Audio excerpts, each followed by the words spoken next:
po mga kababayan, magandang araw po sa inyo lahat at kumusta na po kayo? So ngayong umagang ito ay hindi muna natin pag-uusapan yung iniidolong natin si Inday Chris na mahusay, also known as Peking Koreana. Yung pag-uusapan muna natin is yung mga lagim na pangyayari na naganap doon sa paaralan sa Zamboanga. Alam ko sa karamihan sa atin, napapanood at nababasa yung pangyayaring yun na sobrang nakakabahala, nakakatakot bilang isang nanay, nakakatakot na papapasukin yung anak mo sa school na alam mo yung paaralan na yan, yung paaralan is safe para sa mga bata. Pero ngayon, sa nakikita natin sa mga nangyayari ngayon, na sunod-sunod yung mga shooting incident na nangyayari sa paaralan, parang hindi na to normal sa panahon na ito. Kasi katatapos lang dito sa Tacloban, sumunod naman doon sa Thailand. Opo, sa Thailand, tapos ngayon is sa Zamboanga na naman.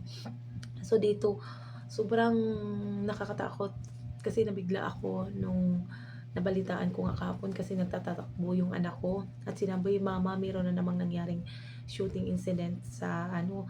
Tapos yung bunsong babae ko, nabalitaan niya kasi sinabi, grade 3 pa yun, tapos sinabi, alam nila na merong ganong na pangyayari kasi sinabihan sila ng teacher nila, kaya takot na takot siya, ayun na niya pumasok. Kasi dati, sabi niya kung nakikita niya yung mga balita na naganap dito sa Tacloban, ayaw niya talagang makinig. Sabi niya, patayin niyo yan, huwag kayong manood ng ganyan kasi ayaw ko, natatakot ako, ayaw ko nang pumasok. Gusto niya, ayaw na talaga niyang pumasok, kaya inaano ko na lang, na ini-explain ko na lang sa kanya ng ano na hindi yan mangyayari dito sa school niyo kasi mababait yung mga bata doon. Kaya malaking impact talaga sa ano, sa damdamin ng mga bata yung ganoong pangyari. Mas na doon sa mga bata na nandoon sa pangyayari doon sa Zamboanga. Alam ko sobrang takot nila, alam ko sobrang trauma na nangyari na ganoon. Kasi hindi lang isang ano din yung gamit ng batang yun. Dalawang firearm yung ginagamit, na magaganda pa naman yung mga ginamit niya kasi galing pa pala doon sa papa niya. Ah, kahit anong na stricto sa eskwelahan, nakakalusot pa rin ito kasi private tong pinapasukan ng batang 'to. Tapos nakakalusot pa rin yung ganoong mga gamit na nakakatakot talaga nung makita mo mismo kung ano yung ginawa ng bata. Parang nilalaro lang niya yung ginawa niya, parang ano lang siya, nagla-live gaming. Yung ginawa niya, nagla-live siya habang namamaril. So, ako, yung nung napanood ko, sabi ko, ano kaya pwedeng gawin? Bakit kaya nangyayari dito ngayon sa atin? Bakit, ano ba yung anong rason? Bakit nagawa ng mga bata ang ayon yung mga ganoon na krimen? Na itong last na to na bata is honor student pa naman, matalino. Bakit nagawa niya? Sabi merong post doon na nalulung daw sa droga. Hindi naman natin alam, hindi natin pwede siyang i-judge kasi wala naman tayo doon sa mga pangyayari. So igalang po natin yung mga magulang ng bata. So sa mga nawalan po, condolences po sa mga ano. Sana yung mga bata, yung mga nadamay sa insidente is ano, matahimik sila at makapag-lulakbay sila ng matiwasay. Alam ko hindi sila matatahimik sa ganoong pangyayari kasi sobrang sakit na naranasan nila, naudlot yung mga pangarap nila dahil sa isang pagkakamali ng bata. Kahit man dinama niya yung sarili niya, hindi na maibalik yung mga buhay ng mga taong nawalan. So yung mga magulang na sobrang nagdudusa ngayon, so hindi mo talaga sila mabiblame kung anong galit na nang nararamdaman nila ngayon. Kahit ako, galit na galit ako sa sarili galit na galit ako nang mapanood yung mga mangyayaring yun kasi yung anak ko naranasan din niya yung mga ganyan na dahil sa lulong sa paglalaro, ayaw na lumabas sa kwarto, ayaw nang tumulong sa bahay. So, ilang taon na yan. So, laging pinapagalitan ng papa niya kasi ayaw niya na talagang tumulong talaga. Kapag nagsisimula siyang maglaro ng Roblox na yan, yung Roblox, mula nung dumating yung laro na yan na Roblox, ang daming nasisira na buhay ng mga kabataan, lalo-lalo na yung mga mag-aaral. Kasi yung mga batang yan, pag sila'y nagsisimula maglaro, hindi talaga sila pwedeng istorbohin, nagagalit yan sila, nag-aaborido, hindi po mo pwedeng utusan, laging nasa kwarto na lang. Yan po yung naano ko talaga sa anak ko, yung na-experience ko po talaga sa anak ko. Tapos yung mga maliliit ko, dati meron kasi silang cellphone. Ngayon hindi ko na pinapahawak kasi napapansin ko, nag-iiba yung mood nila. Kasi nga, yung laro na yan, yung Roblox nga, yung alam na nila yung kung paano kasi sa amin mabuyayaw yung mag-ano ba ng yung mga ibang words ba na para mga pangasunga, mga ganong mga words na tapos sumasagot na. Yung sabi ko nga, hindi man marunong sumagot kasi maliit pa nga, malambing sa akin. Tapos yung nung dumating nga yung Roblox, ayan, ang galing na sumagot-sagot, ayaw na makinig. So, yung ginawa ko, hindi ko na talaga pinapahawak ng cellphone. Bahala kayo maglaro, kayo nang maglaro, wag lang yung larong yan. Kaya, siguro, yung ginawa ng batang yun, ng namaril doon sa yun yung ginawa, yan yung nila kasi sabi, meron yung mga mission na dapat gawin mo to, gawin mo yan.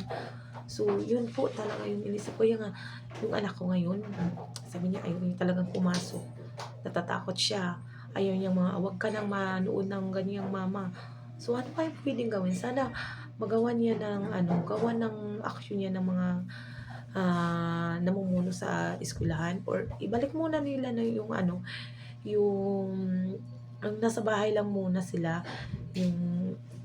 yung hindi muna sila muna sila yung dating gawi ba na hindi sila pumapasok, magmodule lang muna kasi sobrang namang nakakatakot kasi dito sa Tacloban merong nagpapakamatay na estudyante gamit din ng baril ng papa niya na isang pulis. Tapos mayroong ding estudyante na nagdala ng buti na lang nakita agad na nagdala din ng isang arma, yung isang firearm nga, tawag dito sa amin pisto, yung maliit lang. So, sobrang nakakabala. Alam ko mauulit na mauulit pa itong mga pangyayaring to. Kasi alam ko yung mga kabataan ngayon, parang tawag doon, yung nakikita nila is tinutuo nila. Yung mga nila ba, sinusunod nila yung mga utos na nandun sa games na yun. Parang, kung anong nakikita nila, ano man tawag doon na, parang, gawin ko din to kasi parang happy sila kung magawa nila yun, yung mga ganoon na mga bagay na mga mission, parang gusto din nilang gawin, gusto nilang gayahin yung mga napapanood nila. So, nasa tamang pag-iisip ka ba na magla-live ka ng ganoon? Yung mga ganoon na live, kasi nakikita ko yung mga games na yan ng mga bata. Yan yung nakikita mo yung baril, tapos may camera, tapos hinahanap mo yung mga target mo. Yan yung ginawa ng batang yan. Yan po yung sobrang nakakatakot. What if kung doon nangyari yan sa paralan? Tapos sabi ko nga, kahit anong sabi ko sa anak ko, pag merong ganoon ba nga pangyayari, tumakas ka, gawin mo lahat na makaiwas ka doon sa mga kasi pag bigla naman yung mga pangyayari yun, nakita naman natin na bigla yung isang room, alam nila may pumutok, hindi nila akalain na susunod pa nila doon sa kabilang classroom. So, doon talaga na merong maraming natamaan kasi pumasok siya doon, namamaril pa siya. So, nung una, kasi hindi ko nakita, patay din tata yung teacher na binaril niya nung una. So, sobra, pati yung anak ng alkalde, damay talaga sa mga pangyayaring yun. So, sana kondinahin talaga at pagtuunan muna sa gobyerno yung mga ganitong pangyayari. Sumusobra na po. Ang daming nadadamay na mga inosenteng kabataan sa mga ganitong mga krimen. So, sobrang bata pa nila. bakit nila nagawa 'to. Kung kayong mga magulang, kung meron kayong napapansin sa mga anak niyo, kausapin niyo. Huwag niyong pabayaan kasi hahantong talaga sa masamang pangyayari kagaya nito. So, isa talaga sa mga magulang ang unang na sa atin talaga manggagaling yung mga nakikita natin sa mga bata. Kung alam mo, meron na talagang mali sa kinikilos ng anak mo, kausapin mo, sundan mo, at magtanong-tanong kayo kung bakit ganito, ganyan yung kinikilos ng anak mo. So, huwag mong pabayaan kasi nasa huli yung mga pagsisisi. Bantayan kahit anong busy natin, dapat may time talaga tayo sa ating mga anak, lalong-lalo na po sa mga binata. Kasi yung mga binata ngayon, ah, ang dami ng alam dahil sa social media. Ang dami na nilang natututunan na hindi maganda. Kailangan talaga ng guidance, hindi lang sa mga teachers kasi hindi kaya ng teachers kasi ang dami nila. So, dapat sa mga magulang talaga ang manggagaling yung mga ah, pag-aruga at pagbibigay ng magandang asal sa mga bata. At yan lamang po, at sa mga nawalan, condolence po. At sana po matanggap niyo yung mga ganitong pangyayari. Sana po yung gumawa mapatawad siya ng sa mga magulang na nagawa niya ng ganitong kasalanan, at mapatawad siya ng Panginoon. At yun lamang po, magandang araw po mga kababayan.